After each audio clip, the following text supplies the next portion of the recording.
step on the field, lights shine, no disguise. More fantasy sports, got the truth in our eyes. Bloopers and the best, we rewind the tape from the goal line. Fumbles to the stars that escape. We talk touchdowns, picks, and them highlight plays. Respected. The grind in 100 different ways. From the locker room hustle to the fans in the stands, we break it all down, yeah, we do it for the fans. It's the Mo Bucks vision, red, black, and the gold. Stories get told, every moment unfolds, that's so.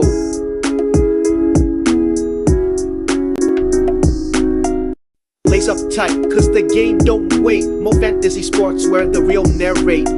Ladies and gentlemen, here comes Demercado. Breaking free, legs pumping, destiny in sight. The Arizona crowd rises. This is a highlight for the ages. And then wait. What in the Leon let just happened? Did he just drop it at the one? He literally spiked the air before scoring. Folks, this is why coaches say, act like you've been there before. But hey, sometimes the end zone looks so good, you can't help but celebrate early. Unfortunately, the ball still needs to cross that thick white line, not just your imagination. Give the young man credit though. It takes world-class speed just to be in position for that run. Mistakes are teachers, and this one SAPHD class in Hold On Till. You score 101. Every great player has a blooper reel moment, and they bounce back stronger. So, the Titans get the ball.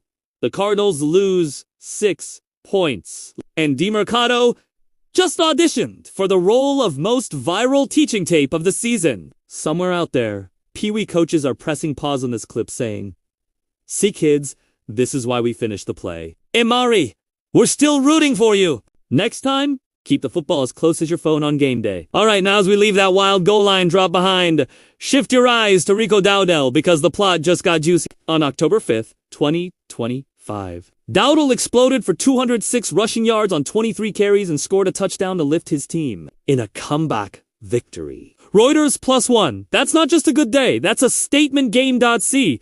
Dowdle isn't just any running back. He spent the first 5 seasons of his NFL life in Dallas, undrafted, clawing his way onto the roster, then becoming the first undrafted Cowboys player to rush for over 1,000 yards in a season. CA Dallas Cowboys, 3CBSSports.com, his time that had its ups and downs.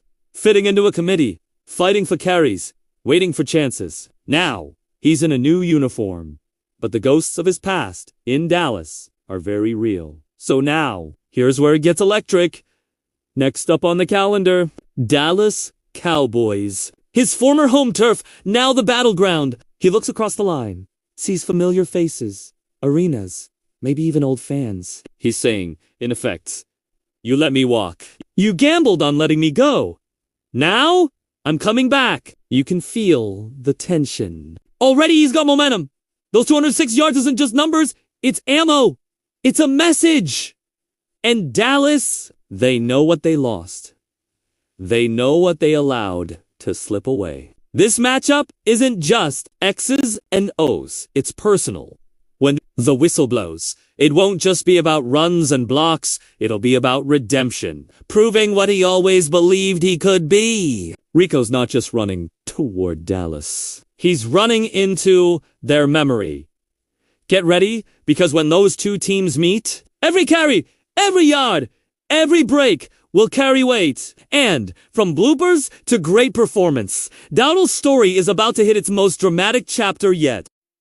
Do you ever see a play so bizarre it feels like someone flipped the channels on your brain? That's exactly what went down Sunday in the Titans versus Cardinals matchup. And the star of the show? Tairado Keto. But not how you'd expect. Picture this 3rd and 2 near the red zone. Cam Ward's under pressure. He lets the pass go. It gets tipped. Arizona's safety Dadrian. Taylor Demerson snags it. Interception in the bag. You think the drive's over. You'll think the crowd exhales. But wait. Taylor Demerson tumbles to the ground, yet no whistle. He's not touched, not down. So the play is still live. And in that moment, he fumbles.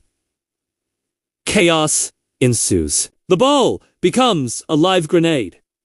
Multiple bodies scramble, it bounces, squirms, and eventually rolls into the end zone. And who's there to pounce?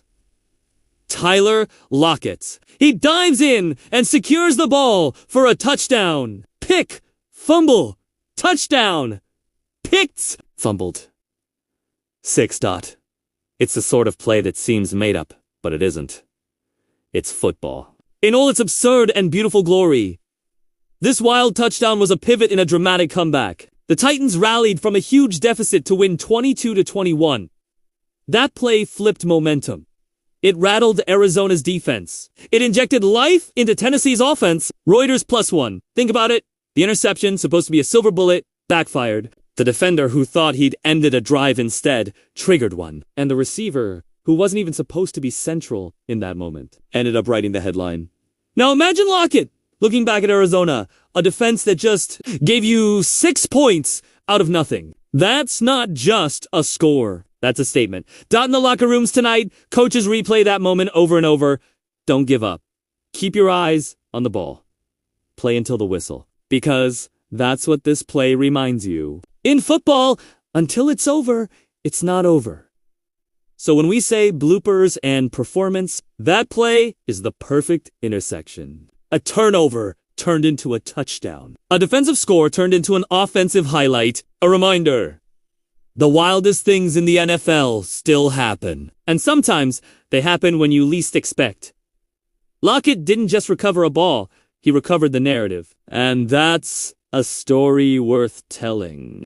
You know, you're dealing with premium level football drama when the owner starts flinging digits. Let me set the scene. It's week 5.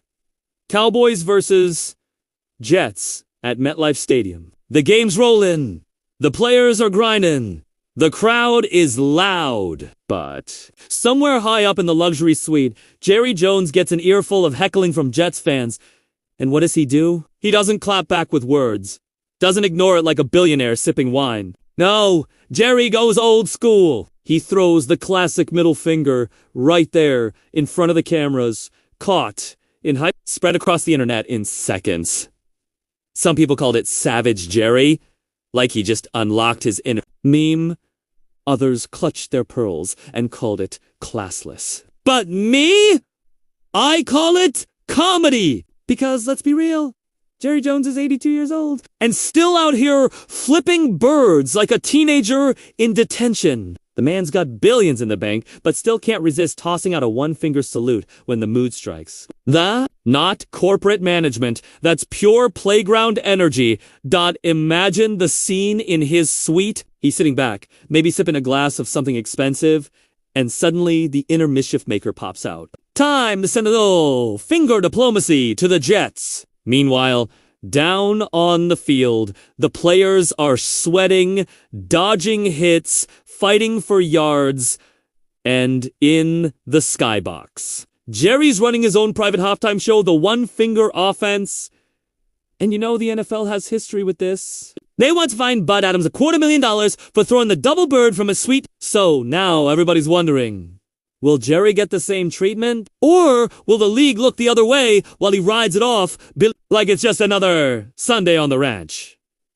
Here's the thing. On the turf, Dak Prescott's tossing touchdowns. The Cowboys are chasing the win. But Jerry's stealing headlines from his own team. Social media lit up faster than a blown coverage. The haters said it was classless. The diehards said it was vintage Jerry. And the rest of us? We just laughed. Because when the owner's flipping the bird and it goes viral, you realize football isn't just about X's and O's. It's about bloopers, big plays, and yes, finger performances.